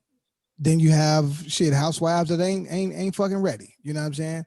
And wanted to get married just for the look, or to say I've done that. You know what I'm saying? Like a lot of people want to be married but don't want to be wives, and the same shit goes for us guys. You know, we don't want to get married, but sometimes we don't even know how to be a husband, right? And we learn while we're in that. We just know that we want our queen. And like Dave said, yeah. So I mean, it's a maturation process, man. But man, I just had some heavy shit dumped on me, man. So whenever y'all ready, you know. Yeah. Well, it's about time to wrap it up. So I guess while we're on the subject though, bro, this very scenario that was brought up produced one of the most hilarious TV shows ever. Cheaters, bro. Fucking cheaters, dog. That shit too funny. Bro, cheaters. This scenario. Hey, dude got shanked and fell off the boat. That shit was Hey, they so bogus. They made that one of the intro scenes. I'm like, y'all wild for that, bro. Right. I mean, that scenario, being out at a bar, being out for dinner, and somebody seeing you. At this point, it's not even just a friend. It's a camera crew and a spy, a sleuth, just following you around, ratting on you. And when you get ramped up on wherever you doing what you're doing, bro, it goes down. It's the same thing in real life every day. Yo, look, there's a kids version of that. I'm gonna send y'all the kids version of Cheaters. This shit is hilarious. Could Cheaters survive 6-year-olds social media world? Oh no, it does. I'm telling you, 6-year-olds, bro. It's 6-year-olds. Like funny. Literally, a 6-year-old snaps off on another 6-year-old because he is sharing his graham crackers with another 6-year-old. But anyway. All right, man. Look, that's the corner combo this evening. It's always been a pleasure, man. Shout out to our guest host, our guest host. You know, just guest. Yes, man. It's not hard. Guest. Tell you what though, another member hit me up, avid listener of the show. She gave us a great review. I think she's inboxed the corner before about one of our shows. She lost her grandfather yesterday. Shout out to her family too, man. It's 2020 is a motherfucker. You know what I'm saying? The Lillard family, look at, she listens all the time. Her sister's great people too. Been in many groups with them. You know, they all good, man. So condolences to the family, strength and prayers. For sure, man. So again, all of our listeners, all of our different countries, and everybody across the US, we appreciate you. And keep your ears and eyes hope alive. We have some things coming. You know, you'll keep seeing little drops of greatness. Kinde, go ahead before we get out of here. Go ahead and tell me about this artist behind you. Oh yeah, I'm glad you. I was definitely about to forget. So this No, is you wasn't. No, the fuck you wasn't, bro. I swear to God, I was ready to go. Give us that bullshit. This is Glenn David Andrews, man, brother. He's got a lot of different pieces. What his general signature, which you can kind of see here, is he does these internal circles and kind of shapes within the shape. But this is a piece he did, I want to say about 3 or 4 years ago. Glenn David Andrews, super good brother. That's dope. That's dope. I was looking at it. I like the scowl on her face, bro. Yeah. That's very that's deep. Pause. You can go a lot of places with that, bro, because as a child growing up, a black child growing up in America, bro, that's the look you had to have when you found out the bullshit going on, dog. Yeah. As you become an adult, it is. It's a lot going on in that pain. Our protective armor, believe it or not. Yep. Oh shit, I said the wrong name. It's not Andrews, it's Anthony. Anthony what? You asshole. Glenn David bro. Anthony. No, Andrews is a whole nother artist. Yeah, Glenn David Anthony. Sorry. Glenn David Anthony. We apologize. Friend of the show. Come on. We're here. So again, shout out to Dave Jeff. Shout out to my brothers in arms. We have some real shit coming, man, and I cannot wait for y'all to see it. Facts. Just continue to support, continue to listen. You can reach us on the Corner Convo Facebook page, Corner Convo YouTube page, obviously the Corner Convo on all streaming platforms. And getting out of here before we get out of here, man. Let me just give a shout out to Jesus, man. That's all I can say. Try Jesus, not me, 'cause I throw hands. Real shit, man. I wish I could play D Smoke verse. You know what I mean? Yeah, my girl's one of my favorite gospel songs of all time. You listen to gospel, bro. You going straight to hell anyway. And guess what? If you're not listening, or if you are listening, I am, but it just sparks something. Pharrell has a dope series on Netflix, called Voices of Fire, and it touches on, it's like maybe 4 or 5 episodes on basically building a whole choir and how he did it, who he did it with, and the success that they've had after he put that shit together. So just check that out. Shout out to Pharrell. Wait. I just realized I said the man name wrong again. It's boy. It's David Anthony Geary. It's people with 3 names. It's challenging. Well, white wine is a hell of a drug. David Anthony Geary. Okay. There we go. So he does have 3 first names, bro. Looks like so. I mean, that's so hard, man. David Anthony Geary. What? Good brother, though. All right, I love it, man. Hey, we out. We gone. Touchdown with me, man. Holla. For sure. Our listeners, we love y'all too.